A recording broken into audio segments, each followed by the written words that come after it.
What is going on, guys? It is Randy here, back for another draft analysis video. I know we just had one of these last week in the XBL, but we are back with another draft league. I told you guys about this. I was going to be another draft league too in this winter season, and this one is the Pokemon Global Battle League, the PGBL. This was the first league that I actually did on YouTube from start to finish. This is actually the league I used one of my battles in to get into GBAD league, and part of my audition, thinking like a music kid still, my submission, my video, my application, that's the word. So I'm really grateful for this league. I was actually not even I almost wasn't even in the league because I was just more of like a reserve pick. Shout out to Rewt, the commissioner, he's always nice. But yeah, I mean, it's a bunch of just people who like to play the game. I don't think anybody, like last season, in our inaugural season, I think there was only one other guy besides me that did draft leagues, in general, that's actually done draft leagues. Everybody else just kind of just played for fun and actually really didn't play many draft leagues before. Now, of course, this season we got a bigger roster, some bigger names as well. So it's cool to see where this league will go. Just a quick note about the league. It's not a perfect league. The tiers are definitely a bit flawed. And part of that was on me. I think part of it was on our commissioners as well. And it's not a big deal. We made some we and they. I'm gonna say we and they because there were some differences we had, and ultimately went one way or another. But ultimately, I guess it's a cool way to see how it goes. We don't know for sure how any of it's gonna work until the league starts. So, keep in mind some tierings aren't great, but I mean, we're all gonna have fun. This is a really casual league. I drafted some fun stuff. This team is kind of a lot of fun. It's gonna be a lot of fun for sure. And week 1 will be going up this weekend, so be on the lookout for that, as well as our XBL week 2 will be going up. So I'm thinking I probably won't do team builders for that PGBL, or I might do it like I did last season and do the builder and then the battle in one video. I'm not sure yet. I'm not sure how I'm gonna space it out because I think team builders are gonna be non-scheduled, but the battles will always be on the weekend. I think XBL Saturday, and if I'm not mistaken, PGBL is on Friday or Sunday. I don't know if it's on the same day. If it is, well, that kind of sucks, but whatever. So before I get started, make sure you guys check out all the coaches down below. They're all great people. It's always gonna be in the link in the description. I think actually I don't think we have a thing for that, but anyways, I'll make it happen. And thanks to Papa C for this track. He tweeted it and I'm gonna use it. So it's not his track, but I got the idea from him. So anyways, we were slated with a kind of middle-ish pick. I believe we were number 8 or 9 or something like that. So we literally had one of the worst spots in the draft. But I mean, it kind of just worked itself out. I really didn't have a plan going into it. I just wanted to draft fun stuff. So let's go ahead and jump into it.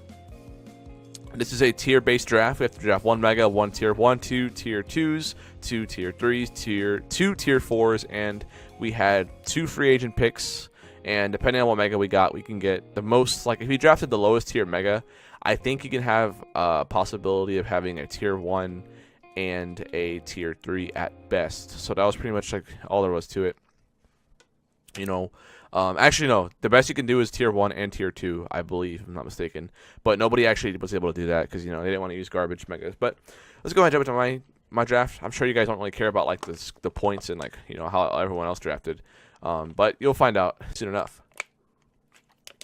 So we picked up Mew as our first round pick, and there's only one person I can say that inspired me to do this, and that was, of course, Jolt, the god. We faced Jolt in the GBAD league, and the way he used Mew, man, I know I won't be able to even scratch the surface with Mew, but I don't think anyone really can in one single season unless it's 12 weeks, 16 weeks or something. But Mew's a fun mod. It could literally do anything you want it to, and that's why I'm most excited about it. Its ability is nice, so that way people can't just toxic stall it, which is always cool.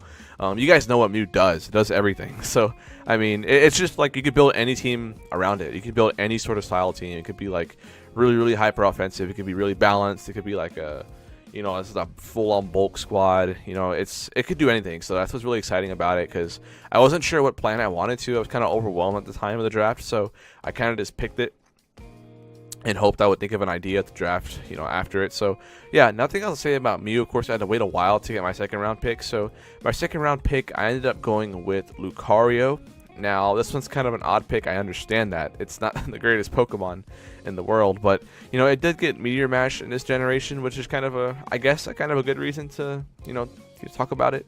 But ultimately, I don't see this Mon making my team. I know for sure I am planning on dropping this thing because the way the rest of my draft went, I wanted to take another route with my team. So, Lucario, don't expect it to be around. I'm not even sure if I'll use it week 1. I might, but I'm not sure yet. So yeah, just keep in mind Lucario probably will make it through week 2, but I mean, just understand that I was kind of just like lost at the moment, so I just picked up Lucario. Meteor Mash is nice because now Lucario actually gets a decent, reliable stab, a steel stab, I should say. Because Iron Tail was just like, no, man, Iron Tail sucks. So that's pretty cool. You know, it's a great Mon. You know, like even though it's not Mega form, like in draft format, Lucario is a beast. So. I do hope to use it someday, but just understand that it probably won't last for the Rangers. What Mon I do plan on getting, I already have it in mind, but I'll save this, you know, the surprise for later. So yeah, third round pick was, this is the Mon that I knew once I drafted it. I knew what my plan was gonna be. It was gonna be, it was gonna be a defined idea. You know, the rest of the you know, the next 3 or 4 picks after are definitely ensure that plan. So with my third round pick, I picked up Stakataka, however you want to say it, and I'm excited. You know, it's a lot better than everybody thought it would be when it was first you know, announced. Its typing, people just thought it'd be horrible. You know, 4 times with the ground and fighting. It's pretty much just like a crappier, or maybe a slightly better Bastille. It might even be worse because it doesn't even get sturdy. But once people found out it got Trick Room and it got base 13 speed, people understood this thing would be a monster. Now, you know, I honestly don't think it's going to be that good, but I can't know for sure until I start using it, and I'm honestly excited. You know, just everybody knows it does already. You know, Trick Room, Gyro Ball, one of the, you know, probably the hardest hitting Gyro Ball in the game. It gets decent enough coverage to be able to hit with everything. Like it doesn't get the greatest coverage, but just having superpower alone, along with dual stab and like edge, you know, an earthquake, is all it needs really to break through most teams. And with the Z move potential, like a Z Crystal, you know, it can definitely, you know, plow through teams. And if you don't have, like, the only way you can one shot this thing is to have a 4 times super effective move. You know, even sometimes, even like, you know, stab water type attacks won't kill it. Stab fire types attacks, well, it's not super effective, but, you know, stab water type attacks, you know, arguably won't kill it unless it's really, really powerful. So I feel like this thing is going to be probably under prep for, I feel like, because all it needs is one free turn, and it's, you know, that's when it'll start wreaking havoc. So hopefully we can make it happen with Sakataka. But as I said, this was where the plan starts to fall into place. So with my next pick, this was probably, I look forward to using this Mon, man. Watching, you know, Greg use this thing. You guys know what I'm talking about already. We picked up our Mega, the beast, the god, the animal that is Mega Camerupt. And man, let me tell you something. I'm excited to use this, man. Like, I really am. This is where I want to have fun in this league. I don't want to draft all this, you know, I don't want to focus on like cores and stuff like that. I just want to draft fun stuff, and Mega Camerupt is the definition of fun. You know, in Trick Room, this thing's a beast. Sheer Force, Fire Blast, and Earth Power. It's just like, it's good. It's really good. I remember I used this thing like in Gen 6 OU on a team, and it's just so good, man. Like, I don't know. I remember like facing an Alamamala, and it scalded like 40%, which is hilarious. I don't know. You know, it's a great Mon. I'm not sure how I'm going to use it in Draft League. You know, it's probably just going to be a tank most weeks. Maybe in Trick Room, maybe not. You know, but I mean, it's going to be a lot of fun, man. Camerupt, it gives me that extra bonus points to have a tier 3 in my free agent, you know, slot. So that was really cool. You know, I honestly can't say how I'm going to use it every week. I'm going to be, you know, having fun with it. It has a pretty nice base 120 attack stat that I do plan on abusing at some point this season. So that's something I will look into. But besides that, Mega Camerupt and Trick Room seems like a beast, and now we see the beginnings of a Trick Room team with Stakataka and Camerupt. So my next pick, my 5th round pick, does also solidify that statement, as I drafted the Araquanid, which, you know, is a beast. We all know it is already, with that water bubble ability, pretty much doubling my water attack power. So pretty much like a huge power boost to my water type move. So you know, one thing I do want to know about Reckling is I do plan on using this thing on the special side at some point, because you know, specs Spec Surf can still do some work. I used the Surf in VGC, with the Gastrodon, so that's really cool. It gets Ice Beam, which is, good to hit grass types, but, it does, like, no damage because it's base 50 special attack. But, I mean, it gets Sticky Web now, which is something to note. It gets Sticky Web, so I do have some speed control in case I do want to run a bit of a faster team. But, I mean, even with Sticky Web, Camerupt, Stakataka, and Araquanid aren't outspeeding things. So, I mean, let's just be real here. They're not going to be able to outspeed things by much. So, I mean, Araquanid's kind of a one-trick pony, I feel like. I obviously can't say that for sure until I start using it. But I do hope to find some ways to make this thing useful. And hopefully, throw some teams off guard.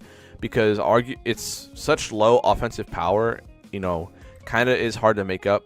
It's, because, like, Water Bubble, like, its only great power is from its water stab attacks. And, even if it wants to run coverage, it's not going to do much to the opponent because your offensive stats, attack and special attack, 70 and 50 respectively, kind of just suck. So, it's going to be hard to be creative with it. But I'm up for the challenge. It's got a base 132 special attack stat, so potential, great Assault Vest Sponge or, running a berry on it, I'll find ways to make it work. And, of course, in Trick Room, it's going to be a beast, or even a Z Crystal. Well, Terrium Z is just like, you can't switch into it. So, it'll be a lot of fun to try out for sure. So, next pick was actually the Call for Grievous, the Coffin. Great mon in Trick Room. I actually got sniped. Someone, Josh in Vivid Color, sniped the Porygon 2, which would have been really nice to have a better Trick Room setter. But Call for Grievous is good. Having a Ghost type is nice. Having a normal immunity. Having a Ghost type is always nice as well with a spin blocker and stuff like that. So, I mean, Call for Grievous is a beast. It's got an insane defense stat, which I love about it. But most people just use it for its Trick Room capabilities. It's got great bulk. That middle ability Mummy is like really good to check those, offensive sweepers that rely on, their abilities, like maybe let's say Moxie or maybe even like Multi-Scale. It'll be nice to see, if that will come into clutch at some point. But, Call for Grievous gets some pretty decent, coverage moves. It also gets great utility in Will-O-Wisp, Trick, Toxic Spikes, it's Memento, it's Nasty Plot, of course, Haze, Hex, Disable, Destiny Bond, great coverage, so great utility as well. So I'm sure I'll have many ways to use this Pokemon, so it'll be a lot of fun to use for sure. And of course it adds on to my Trick Room core. So with that being said, let's jump into our next pick, which is the Hariyama. And man, I just love fighting types. This thing, Machamp, which I drafted in the XBL, Conkeldurr, which I used last season, they're all so much fun to use in format because they have so much, coverage moves. They all get great abilities, and Hariyama is no exception. Thick, Fat, Guts, Sheer Force, they're all fantastic. Sheer Force and Guts were pretty much the same two Conkeldurr had. The only one that Hariyama is missing from Conkeldurr is Iron Fist, but Thick Fat could be nice in having to deal with those fire types or ice types that can, that could do damage to my team. So Hariyama gives me that fire resist and ice resist that I am looking for as well. Not that I needed them, but it's just nice to have that as well. But Hariyama is great, man. It's really fat. 144 base HP with base 60 defenses are really good. Base 120 attack. Having stuff like Fake Out is really nice to have. Bullet Punch is cool. I wish I got Mach Punch, but apparently they don't like giving Mach Punch to a lot of fighting types. Everybody knows what it does already. You can run like AV, you can run Flame Orb. I'm not sure how I can use Sheer Force that well. I don't think it gets that many great moves that can abuse it besides like the elemental punches. But besides that, I'll probably see myself running AV or Flame Orb most weeks. And of course in Trick Room with Flame Orb, Hariyama will destroy teams. So Hariyama is going to be a lot of fun to use, and I do plan on using it in many different ways throughout the season. So hopefully it can do some work, and that brings us to our next pick, which was the mon that I wanted the most, man. I know this is weird to say, seeing as how this is like my 8th round pick. I don't know why. I just been wanting to use this so much. I even said it on Twitter. I've been wanting to use this mon for a long time, and that mon is Trampa, the old man Trampa. And you can say that Alolan Executor probably would have been the better pick because it's a dragon and grass type. It gets Trick Room. It's got some insane coverage. But instead, I went with Trampa. This was my tier 4 pick. It's actually a tier 5, but I drafted this as tier 4 because Rewt let me. Rewt being the commissioner, he's part of the coach too. He's in the description below. So, yeah, man, Trampa, insane coverage, Berserk, Sap Zipper, nice abilities. Cloud9 could be somewhat useful. Cloud9 is more useful in doubles though. But I mean, it gets defog now, which is it's all right. It gets Calm Mind. A Citrus Berry Berserk is nice because with a Citrus Berry or any berry that raises a lot of HP, it gives you the potential to be at plus, you know, like a +2 special attack. And if you run Roost, you can also get you that chance to get, you know, more boost in special attack just by dropping below half. So that's really cool about Trampa. It's got pretty nice bulk as well. You know, it's slow. Its typing is okay. I like having a normal type though on every team. That way I don't get swept by ghost types. You know, but there's so many things you can do that I do plan on using this thing quite a bit. Because like I said, I've been wanting to use this thing forever. You know, it might not be great. It might end up being hot garbage, but I don't care, man. I'm gonna have fun with Trampa, man. I've been wanting to use Trampa for a long time. This thing even gets play rough. I don't know why, but it gets play rough. But yeah, I mean, it's just gonna be one of those things to where I want to have fun with. You know, and hopefully I can find some use with it, because, you know, I tend to back away from mons if they have no use, but I do plan on using this thing a few times. Okay, it will do some work. So that leads us to our 9th round pick, and this was our other tier 2 mon. So honestly, this pick was kind of just like a random pick. You know, it kind of just fit the team. I really wasn't finding much use for any other mon in the tier, and I did want to get some fast stuff to finish up the draft to ensure I had, you know, another option outside of Trick Room. And that Pokemon, you guys are familiar with it already, and I am too, is Alolan Ninetales. I drafted it in the XBL. But Alolan Ninetales is fantastic. You guys already know what it does. Orville and Snow Warning is pretty much what it's known for. Blizzard Spam is nice as well. Great utility, Disable Encore. You know, the Orville itself is important to ensure I can probably have the bulk more than enough bulk to survive hits to let my Trick Room setters get up. So if teams, you know, see that I have Orville, they might think, okay, so we can't kill it in one shot, so what else should we do? Oh, let's run Taunt. So that gives me, the edge and the fact that I can plan accordingly and maybe try to run, you know, Mental Herb some weeks and stuff like that. So because getting a Trick Room, like having a Trick Room draft team I never really, you know, had before. I actually was never really a fan of Trick Room in singles at all prior to like Gen 7, because I play a lot of Trick Room in VDC, and I know Trick Room doubles is a lot easier to work with, I feel like.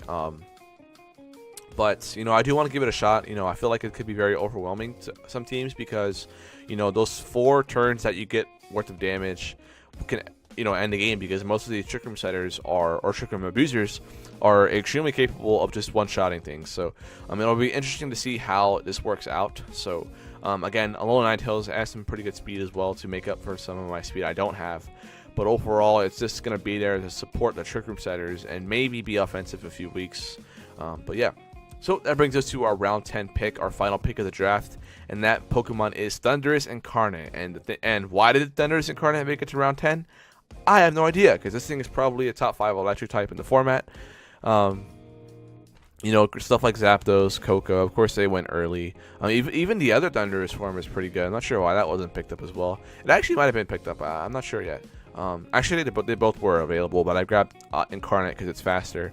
And, you know, I love Defiant. You guys know my Defiant talk. I love Defiant. It's just such a great ability. Defiant and Competitive are probably 2 of my favorite abilities, like just in general, because, you know, of what they can do to you know, stop Intimidate and, you know, get rewarded for like your opponent, like using Defog, or like getting a special attack drop from Moonblast or something like that, or Shadow Ball, Spit F drop, stuff like that. So it'll be a lot of fun to use. You know, it's got a great physical move pool, great physical attack stats. So it'll be a great mon to use on this team. I'm not sure how it'll fit synergy wise, but for sure having it will be a nice addition to the team. So Thundurus Incarnate ends up finishing up as my fastest Pokemon, you know, on the team. But there you have it. There's our PGBL Season 2 full draft roster. It looks like a lot of fun, man. Like I'm looking forward to building each week, and you know, it gives me the ability to be very offensive like I usually am, but I do have the bulk this time to keep it around. So obviously I'm missing a lot of things on the team. I don't have a dark type. I don't have a